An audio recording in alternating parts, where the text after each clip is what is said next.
ആകുമ്പോഴേക്കും എന്താ പ്രശ്നം എന്നറിയോ? ഈ ഒരു എസ്ട്രോജൻ്റെയും ടെസ്റ്റോസ്റ്ററോണിൻ്റെയും ഒക്കെ കുറവുകൊണ്ട് എന്താ സംഭവിക്കുന്നത് പറഞ്ഞു കഴിഞ്ഞാൽ ഈ ഒരു കാലഘട്ടത്തിൽ സ്ത്രീകൾക്ക് ഒരു കാര്യത്തിൽ കോൺസെൻട്രേറ്റ് ചെയ്യാൻ, വീട്ടിലെ പല കാര്യങ്ങൾ ഫോക്കസ് ചെയ്യാൻ ഇതിലൊക്കെ നന്നായിട്ടൊരു ബുദ്ധിമുട്ട് അനുഭവപ്പെടും.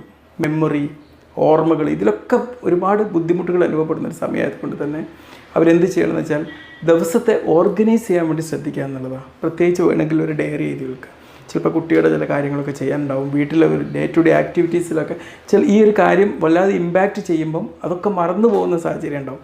അപ്പോൾ ഒരു ഡയറി എടുത്തിട്ട് ഇന്ന് ചെയ്യേണ്ട കാര്യങ്ങൾ എന്തൊക്കെയാണ് എന്നുള്ളതൊക്കെ ഒന്ന് എഴുതി വെക്കുക. ഇപ്പോൾ നിങ്ങളുടെ ഫോണിലൊരു ഡയറി എഴുതി വെക്കാം, എന്നിട്ട് റിമൈൻഡേഴ്സൊക്കെ എഴുതി വെക്കുക. എന്നെ കാര്യം ഈ ഒരു സമയത്ത് ഈ ഒരു തലച്ചോറിൻ്റെ ഈ ഒരു കഴിവുകൾ ഒരു കാര്യത്തിൽ ഫോക്കസ് ചെയ്യുന്ന ശേഷി വർദ്ധിപ്പിക്കാൻ വേണ്ടി കഴിക്കേണ്ട ഭക്ഷണം എന്ന് പറഞ്ഞാൽ മെഗ്നീഷ്യം അടങ്ങിയ ഭക്ഷണം കഴിക്കുക എന്നുള്ളതാണ്.